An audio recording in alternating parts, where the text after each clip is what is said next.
recording, just, feel free to turn your cameras off. Amazing. There we Thank go. you very much. So I'm really excited to be talking to you about this today, because we're talking about emotional regulation and neurodivergence. And this is something that really does excite me. And it's a framework that I believe that once you know about it, it's something that you can share with people, even if they don't know. So when they're dysregulated, you can help them too. It works for parents, it works for families, it works for educators, it works for adults on their own, it works for workplaces, it works for coaches. I genuinely believe that this nice little acronym can help everybody during periods of regulation, even if they don't know it exists, as long as one person in the interaction does. So I'm very excited to share this with you today. So kick it off, who am I? Well, I am Stephanie Ward. I'm the founder of the Spicy Brain Collective and Spicy Brain Energy, and we help neurodivergent entrepreneurs usually, although we don't say no if you're not. We just, it's mostly the spices that find us, but we'll let everybody in and treat them all the same. I'd like to call it Hufflepuffs, but we don't really like the lady that wrote that because she says mean things about my friends. So we won't give her any of that credit. What we do is we do a range of done for and done with business services. So we know that neurodivergent people usually have something they're really fucking good at, that excites them, that really brings them joy. And what they don't like is the back end of a business. So we do a range of things that helps them to keep on top of that so that they can do the thing that they love the most, that generates revenue and that brings them joy. So we have a community in there, which is completely free to join, which does various things to support. And we also provide virtual assistant services and coaching as well. Very nice little place to hang out, cute little characters. It's basically a cartoon. It's full of joy. So when we think about dysregulation, we first have to know about overwhelm. So overwhelm is when everything just feels like a bit too much, but on steroids. So we all have little periods of overwhelm in our working days. It might be that we look at our to-do list and think, it might be that we, wake up and think, I've got to get the kids to school and I've got this to do and I've got this to do. And there's lots of little things in anyone's life that can make them feel like everything's a little bit too much. Now, the thing is with overwhelm is that it might all come at once, or it might slowly creep up on you, like very much like a frog being boiled in a pot. And you might just suddenly realize that everything is a lot and it's all weighing on you and it all feels too much. And we can find ourselves in one of four states. We can find ourselves frozen, fleeing, fawning, or freezing, that's the other one. So whatever we do when we're overwhelmed, it's not a helpful state to be in. And the thing is that if we don't know what to do when we're overwhelmed, we get stuck there. And it's very hard to find our way back. Overwhelm is where emotional dysregulation happens. This can be, something where it can be a shutdown. It can be a meltdown. There are a number of ways it manifests, but the problem is that by the time we realize we're overwhelmed, it's a little bit too late. It's quite often the corrective pathways that we could take. We can't always get ourselves there quickly enough because we don't prioritize our own needs until it's a little bit too late. So we've got this lovely little graph here, which talks about the states of arousal. And if we're thinking about these little things that overwhelm us in sort of little microscopic detail, we start in the green zone. Okay, the green zone's the good place. This is our most relaxed. It's where we're happy. It's where we're just chilling. This might be watching TV on a Saturday afternoon. But the thing is that you might get a letter in the post. And this letter in the post is saying that your direct debit is bouncing, you didn't notice, and they're charging you a fine, and you're activated. And then the doorbell goes again, and it's someone wanting to take a parcel for next door, but you were trying to get ready and you're trying to do all these things. And then the dog's barking, you don't know what the dog's barking at, and then the kids are wanting fed and the tea's on. And it might just be that your little bits of things on this seemingly quiet afternoon progress you into this yellow state. Now, the thing is, the yellow state isn't necessarily bad in itself, okay? This amber zone's where we're a bit more activated, but actually, if you think of it in terms of adrenaline, when you're coming to a deadline, for example, we need to activate that when we're coming to a deadline because that's what gives us that sense of urgency that helps us to really progress a task. But the thing is that when you're in the amber zone, you are effectively dysregulated. Whether or not there are some benefits to that, there are other things going on behind the scenes that aren't as beneficial. So it's things that you might be more clicked with the people around you. You might be more likely to, tell people, get away from us, I just need to get this finished. And it's these little microscopic things that are just pushing us into this zone where we are activated. Now, the problem is that this is climbing and climbing. And if it keeps going, we end up in the red zone. And what we often find is it goes there quite quickly. Once you're already in the amber, it doesn't take very much to push us into this red zone. And this is where the lid is blown off. So if you're thinking of this like a Coke bottle, you start with your Coke bottle in your green zone, and every little thing that's happening, shake the bottle, shake the bottle. The red zone is where the cap is blown off, the Coke is all over your legs, and you're sitting there in wet trousers. So this could be, you know, this is where we're manifesting as meltdowns, as anxiety, as crying, as shouting, as just needing to come back down. Now, the thing is that by the time we get there, we kind of need to go over this hump, over the top of that to come back down. And we don't just go back to green and be fine again. Oh, hell no, that would be far too easy, guys. We go back into the blue zone. And this is where we are quite low. This is our recovery zone. This is where we need to replenish. This might be where we go and take a hot bath and stare at a wall while scrolling through Instagram for a little while. It might be that actually we just need to go and sit outside where the people aren't. But we don't go back into the good place until we've done that replenishing work. And the problem is that the higher you get up here, the further down you go when you come out the other side of it. And you will go back into green eventually. But the problem is that if we don't know what we need at any given point in this graph, or we're ignoring that for whatever reason, we're allowing ourselves to be pushed into these zones that don't serve us. So there's a number of different types of needs that a human being has.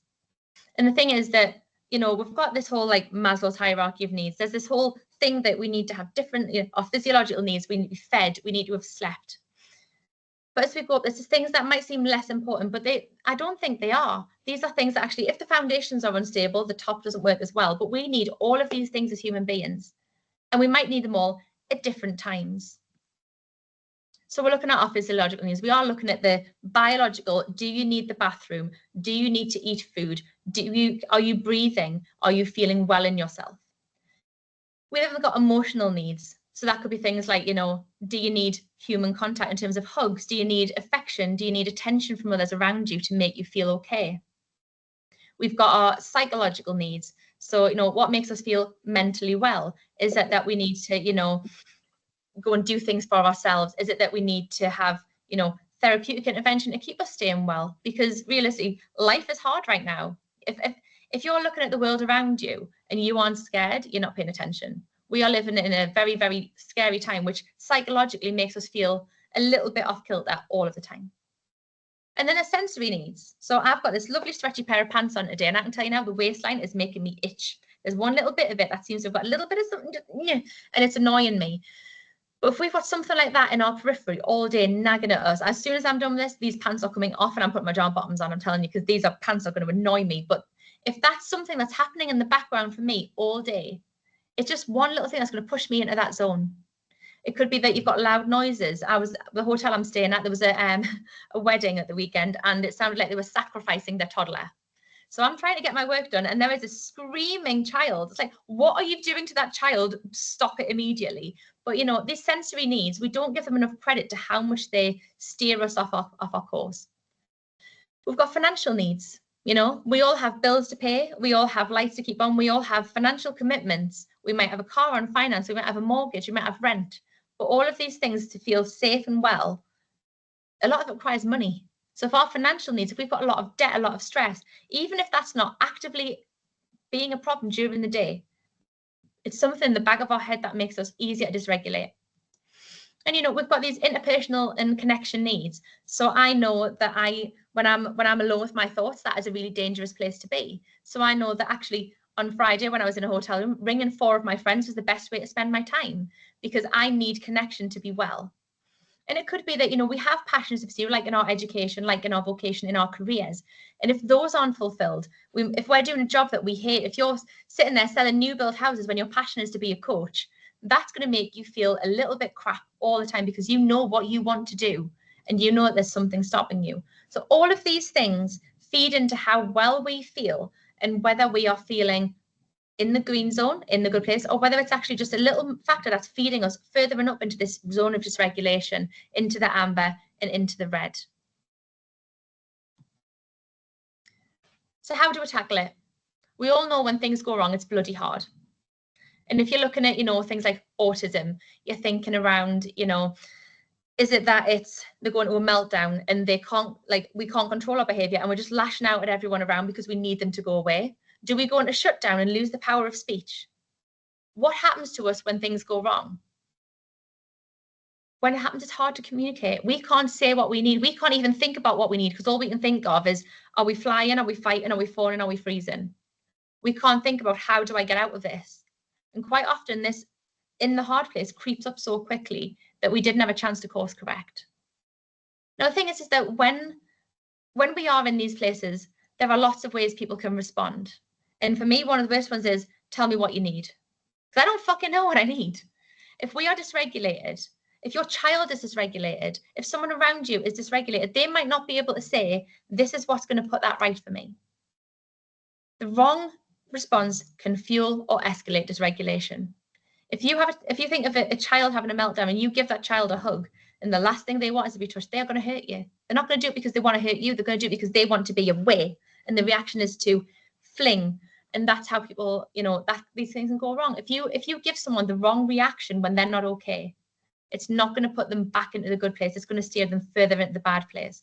And we know that the further we get into that dysregulated state, the harder the crash and the longer the recovery. So I invented the MEDS framework, and I love a good framework and I love a good acronym, but don't worry, I will tell you what it means. But when we think of when someone's having a bit of a wobble, it goes to some quite archaic thinking around, oh, just take your meds, you'll be fine. But actually, we know that when we're in pain, we take medication. We put something in and it makes us feel better. So this is a different kind of input. This is not pharmaceutical. This is not drugs. This is a different kind of input that brings us back to the good place. So how this came about, me and my lovely friend Gemma, she lives in Australia. She'd been having a bit of a bad day. And I was like, I don't know what to do. I was like, cat memes? And I started sending her cat memes just to try and, give us something to think about that wasn't the fact that she was getting evicted from her home. And then I was like, right, do you need a cheerleader? Do you need me to come and cheer for you? She went like, motivation or distractions? I need distractions right now. And then she's like, but maybe there's more to this. And anyway, we came up with 4 things that people need when dysregulated, which makes the word meds. And I love that it made a word. It made me so happy. The joy I got from knowing it made a word. But what's really good about the meds framework is it's a useful tool as a standalone, but it can also be mapped into other things. So you can add this to things like an optimal working passport. If you're working for the government, they ask you to do that. Map this in there. This is a tool that I use to help me when I'm dysregulated. If you have ever been working around people with mental health, a wellness recovery action plan is something that you can put together. So when you're feeling well, you can say, when I am well, this is what it looks like. When I am not well, this is what I need. This can be a tool that can be mapped into that. So that people who are supporting you or a child or a person you're working with know what to do when things go wrong. Now, I'm going to preface this by saying I put a lot of words in my slide because a lot of the people who want this want the words for reference. But feel free, if the words are too much, you do not have to look at these, okay? But this is a useful tool in terms of what is going to come in the next 2 slides. Will tell you exactly what to do to map out your own meds framework so that you can have a tool that you can use for your own dysregulation or something that you can share with others who are supporting you. It's something that you can, ask people about. Imagine you're with someone who's dysregulated and you say, okay, I can see that something's going wrong for you. Would it be helpful if you got some motivation? Or do you need empathy? Or do you need me to distract you? Or are you ready for a solution? If you have those 4 things, it gives them a menu. It gives them options that they might not have thought of. And they might think, okay, you're offering me this distraction. Yes, I would like a distraction. I need a hot drink. But it gives them a starting point where, okay, distraction, we'll get a hot drink because that changes the sensory input. We'll do that. So we're going to dig into this. And this is literally one of my favorite things I've ever come out with because it doesn't just help me and Gemma, it helps every person who knows about it. So we have got our 4 letters in there: motivation, empathy, distractions or solutions. And what I find is actually what people usually want is one of the first 3 because you're not usually ready for a solution straight away. Sometimes you actually just need to be, given one of the first 3 to get you into a place where you can receive the solution. So these aren't necessarily just standalone either. So we're looking at motivation first. And we're thinking about, when we think of motivation, we're thinking of something that re-energizes you, something that spurs you on, that G's you up, that makes you think, yeah, okay, I can get back on with this. So it could be just someone to give you a pep talk, someone to just say, hey, you know what it is, like, you've done harder things than this. You're okay. You're going to be fine. This is all going to be past. In an hour from now, you won't even remember this happened. It could be someone to just sit and go, come on, right, you need to get them dishes washed. You're not feeling okay. Come on, away. I believe in you. Get the dishes. We'll get the washed up liquid. Come on, we can do the dishes. And just someone to stand and cheer you on while this is going on.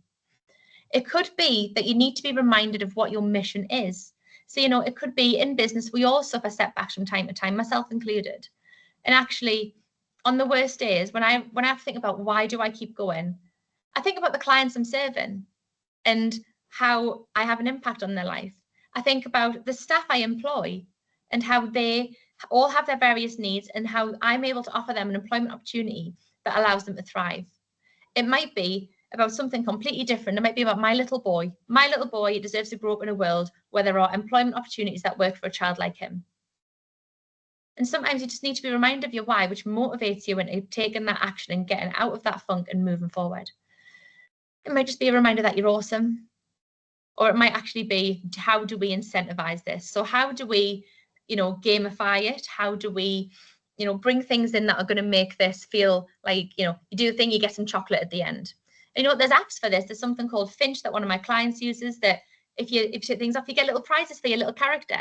There's things like Habitica, where if you tick your things off in your to-do list, you get little costumes for your little characters, and you can like hatch little eggs and do little things, and it turns your to-do list into a game. So in terms of motivation, you know, putting these lists into things like that give you that reward, and you can keep going. It might be that you need a little bit of empathy. So sometimes this is like just having someone to sit and feel it with you, or at least pretend to. So that might be someone sitting and listen to you while you just dump out how you feel. So like I use myself as an example a lot because I do get dysregulated. It's something that I experience myself. And I know that when something bad happens, my process is I need to say the things out loud and go down the spiral a minute, because only when I've gone down there can I come back up. And having someone to just listen to me and say, it's okay, Steph, you know, how you're feeling is valid. Or someone to just say, I hear you. That's allowed. Or it could just be someone to just sit and hold your hand while you have a little cry. Sometimes they don't need to say or do anything, they just need to be present. But the empathy part, you know, if it's a big emotional response, sometimes we just need to feel that. There's not such a thing as a bad emotion. Like, you know, we get tied up in this, oh, anger is bad, sadness is bad. No, they're not. They might feel bad, but they are not bad. They're healthy emotions. And having empathy during those periods can help us to express them so they're not inside of us ready to explode out. And then we've got our distractions. Now, the UK crisis team come under a hell of a lot of criticism for just have a cup of tea in a bath. Okay. Now, the thing is that when you're having a mental health crisis or an emotional response to something, being told to have a cup of tea in a bath can feel pretty damn condescending. And I fully acknowledge that. But the reason we do this, the reason that we are told to do this is because it's changing our sensory inputs. So if you are sitting on your sofa, crying, feeling sad, having a hot drink and putting yourself in some hot water is changing a sensory input.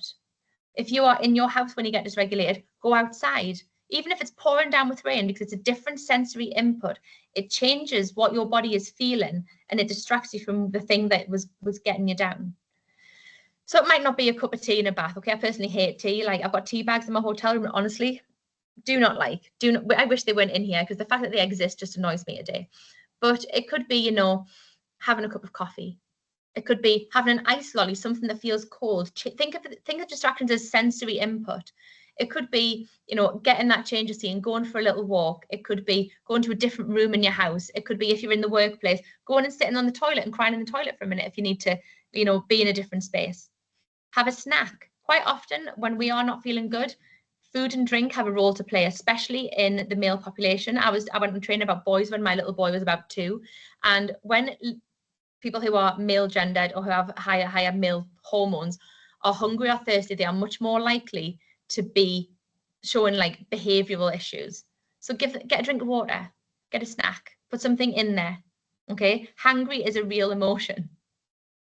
It could be sending them cat memes like I did for Gemma that day when she was having the bad one, you know, just firing out off some things that gave her something else to look at. You know, who doesn't love a video of a cat having a laugh? It could be talking about literally anything else. It could be that the person just starts telling you things, you know, like, oh my goodness, have you seen this thing going out my window? Oh my goodness, I'm watching this thing unfold. You know, you can sit and do that, but it's distracting them with your stuff so that they aren't thinking about their stuff. Or it could be permission to doom scroll the internet, YouTube shorts, TikTok, Instagram reels, watch some shite on the internet. because that is the things that just takes our brain away from the thing that got us in the bad place. One of my main techniques when I'm dysregulated and I've got to the blue zone is using doom scrolling to bring myself up to green. Because it's that dopamine, it's bringing those quick wins into the brain that make us feel just a little bit better. And then we've got our solutions. So this is fixing the thing that caused the stress in the first place.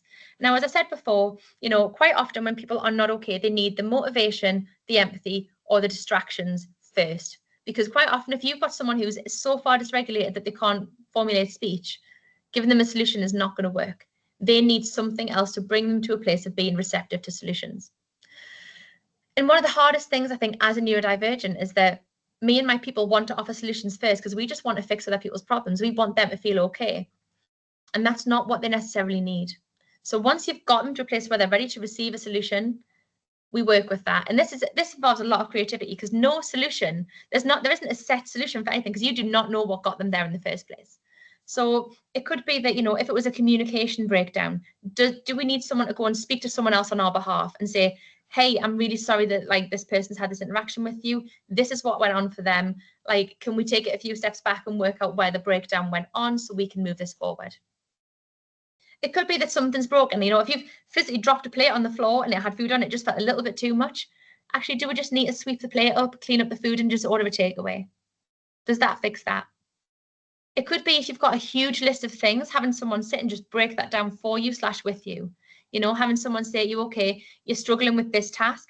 Let me sit with you while we'll work on that together. You need to fill in this form. Okay, you tell me the answers and I'll write them in. It could be that your inbox is what overwhelms you. So actually, do we need to sit down and look at all those emails and just go through and delete the spam? Go through and be like, okay, you've got 5 million emails from Amazon. Let's search that email address and delete those ones. That takes 1,000 away. Okay, what do we do next? But it's just having these little sort of things to give a solution, having the person be ready to receive the solution, asking their consent as to what they need. A huge part of this model is consent-based because when people are not okay, they feel like their autonomy has been taken away in some way and they're trying desperately to claw that back and to feel well. And if we don't get their consent for, the things that they need, we're violating them further. So by having the motivation, empathy, distractions or solutions thing built into our brains, we can give them choices so they've maintained their autonomy, they give consent and they can receive the help that they need. So how do we map out our meds? This is not something to do when you are dysregulated. That is a horrible idea. I do not recommend. 0 out of 10. When someone is dysregulated, we can use this with them. But when we're doing this for ourselves, we need to do it when we feel well and calm. So thinking about when we're feeling our best selves, I could do mine now and I could sit there and write, okay, what do I need when I need motivation? What do I need when I need a distraction? And be really, really have a shutdown. I know that I need to have my AirPods. I need a notebook. I need a pen and I need a cup of coffee. So I have a thing on my phone that says when Steph has a shutdown, these are the 4 things she needs. So for me, if someone said, what do you need? A solution, and I would show them that in my phone, this is the solution to how I feel right now. And they would get me the 4 things and I'd just make a nest and I would just do my thing.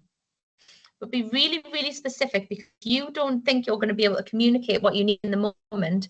You need someone to be able to interpret it, understand it and take it forward. Don't overcomplicate it though. Keep it simple in terms of, 3 options. You don't need to go into intense detail. You need a weighted blanket and, being specific about the location is one thing, but saying it needs to be a 9 kilogram pink weighted blanket from this, didn't go too far. Just keep it as simple as possible while having the essential detail for in the moment. And check in on it regularly, right? You might find that the thing that regulates you now might not work in 6 months. My little boy's comfort food was ham and cheese wraps. If I presented him with them one today, he would punch me in the face because that is not something he wants to eat anymore. His thing is now gourmet ramen or cheese pasties. Of course it is. Of course it is. They like to keep us on our toes. So checking in on this regularly and saying, okay, what do I need now? What's changed since the last time? What didn't work for me when things went wrong? Take those out and replace it with new things and keep it accessible. So when I go to events and stuff, I try to have this saved as a phone background on my phone. So go into the notes app on your phone, write it in as a note and save it as the background on your phone. Because then if something goes wrong, you can just hold up your phone. They don't even need to unlock it. You can see on that phone background, there's a whole ass list of how to navigate Steph on a bad day. Do that for yourselves. If you want to get really artsy-fartsy, do it in fucking Canva. Put some pretty branding behind it. Make some little pictures. Whatever works for you. But keep it to hand. Keep it so that you can show it to someone easily. You know, print it out and put it, you know, if you've got like a hidden disabilities lanyard, print it out and stick it in the back of your lanyard. Have it somewhere that you can have it to hand. If you're using it for a child, have it built into, you know, things they use in the classroom. Does the teacher have an IEP or a send pack for your child that follows the child around? Is it something that they map in their safeguarding software so that all of the staff can access it? And when it comes to sharing it, as I've just started to say there, you know, when you talk about this with schools, it can be put into like an IEP, it can be put alongside the paperwork with an EHCP, it can be mapped into a functional behaviour analysis, or it can be put into a positive behaviour reinforcement plan. Whatever a child is using, this can go as an augmentary tool to help people who are supporting your child to bring them back.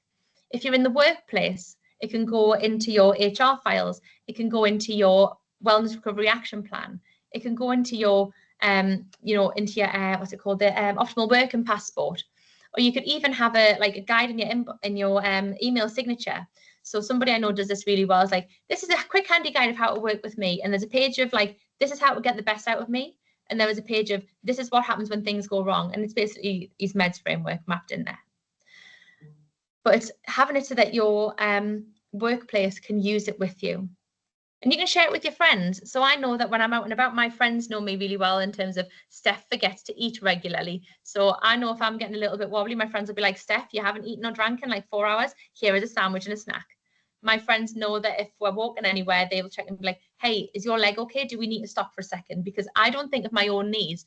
My friends knowing what I need and me knowing their needs mean we can all look after each other. So we can spend more time together so that somebody doesn't have a breakdown in the middle of the day. So it's, you know, within this framework, you can share it with anybody. It helps you to support other people. It helps you to ask for support. So we are going to be launching this as a full course next month. It's not ready at the moment because I need to make videos, and that requires putting my face on, and I don't like to do that very often. So there are no videos for this yet. If it's something that you're interested in using in your own practice, it is going to be licensable for coaches later this year. But regardless of that, if you're just using it the day-to-day, just take it forward and use it. Take it forward and share it with others. Because the most important thing is that we all know how to look out for each other. We all need to know how to support one another. So I'll invite you to connect with me on social media, because I love to have new friends, and I would love to talk to you all about how you use this, how you want to take this forward.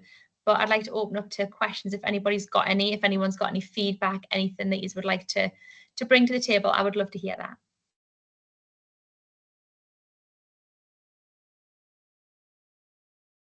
I've got a question. Will you be sharing any? Will you be sharing any resources that I'll be able to put in the hub in regards to this for the people that are joining today? Yeah, absolutely. So I'll give you the slides with the recording, and we've also got a Canva template for putting this onto your phone background as well. I will need to fish it out of Canva because it's probably quite buried, but it is in there.